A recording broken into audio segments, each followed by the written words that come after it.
Bonjour à tous, je suis Yves-Nicolas Ananga, stagiaire à la Chambre de commerce et d'industrie de la RDC à l'international dans le pôle marketing et IT, et je vais vous présenter rapidement le guide utilisateur de l'application mobile que j'ai eu à développer durant mon stage pour la Chambre de commerce. Tout d'abord, soyons clairs, c'est non seulement une notice d'utilisation pour l'application, mais aussi une présentation de l'état actuel de l'application, c'est-à-dire son apparence, son fonctionnement, ses fonctionnalités actuelles, ainsi que ses fonctionnalités potentielles pour le futur.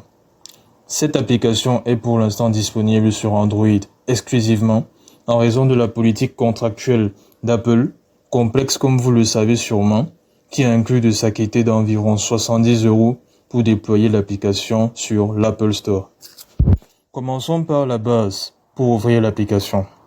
Elle doit être au préalable installée grâce à un fichier d'extension APK spécifique au système d'exploitation d'Android. Une fois l'APK installée sur le mobile, suivez les étapes indiquées par votre téléphone et installez l'application. Son icône apparaîtra ensuite parmi vos applications mobiles et vous cliquez sur cette icône pour ouvrir l'application. Comment aller à la page d'accueil? Sur la première vue qui s'affiche à l'ouverture de l'application, cliquez sur l'un des deux boutons bleus pour accéder à la page d'accueil. J'attire votre attention sur le fait que seul le bouton Continuer sans se connecter devrait vous conduire vers cette interface pour accéder à l'application en mode invité. L'autre bouton Se connecter devrait permettre de se connecter en tant que membre du réseau de la CCI RDC. Chaque membre devra donc entrer son identifiant, mot de passe, identifiant de l'entreprise à laquelle il appartient pour voir son espace d'accueil. Cette page aura des fonctionnalités ou sections pour voir des informations sur son entreprise, c'est-à-dire l'historique, les missions, ses motivations. Une section qui indiquera à quel groupement ou consortium son entreprise d'appartenance ou sa coopérative appartient, ainsi que le secteur d'activité, et une section pour afficher les projets en cours de l'entreprise. Il pourra aussi y avoir une fonctionnalité pour les importations et les exportations. L'idée de ce système d'authentification est qu'en fonction des tailles, des domaines d'activité des entreprises et coopératives du réseau, on puisse déterminer si un consortium peut être créé. Ce sous-projet est mené en collaboration avec Monsieur Joël Pipina, stagiaire également à la Chambre de commerce, dans le pôle management, qui travaille sur les questions de confusion d'entreprises et les consortiums. Nous passons au point suivant. Comment aller à la page des services? C'est simple, depuis la page d'accueil, cliquez sur le texte Tout affiché ou sur le menu Services du pied de page. La page des services s'ouvre alors. Les services sont rangés par catégorie soutien développement et transactionnel opérationnel. Dans la première catégorie, nous avons devenir membre pour adhérer au réseau, ce qui sera d'ailleurs payant car vous aurez accès à des services supplémentaires, c'est-à-dire vous n'aurez plus de restrictions en ce qui concerne l'utilisation des services de l'application.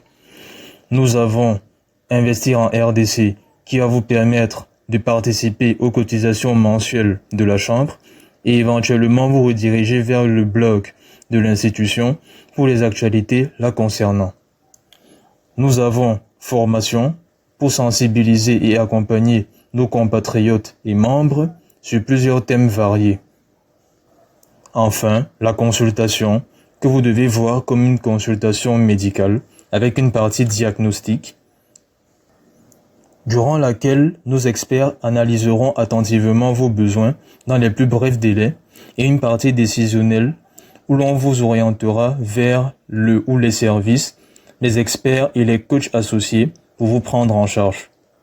Quant au service Money Transfer, achat-vente, ils assurent les transactions, les échanges commerciaux et de technologie entre les entreprises faisant partie du réseau de la Chambre de commerce.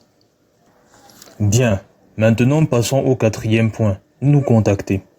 Pour ouvrir la page de contact, depuis la page d'accueil, vous cliquez sur Contact, présent sur le pied de page. La vue de contact s'ouvre alors, avec les informations de contact de la Chambre, des liens vers les pages des réseaux sociaux Instagram et LinkedIn, et le bouton Envoyez-nous un email pour contacter la chambre par courrier électronique. Une application de messagerie, à l'occurrence Gmail, devrait alors s'ouvrir pour vous permettre de personnaliser votre message. C'est un processus un peu fastidieux, je l'admets, car il vaudrait mieux assurer l'envoi de l'email directement via l'application.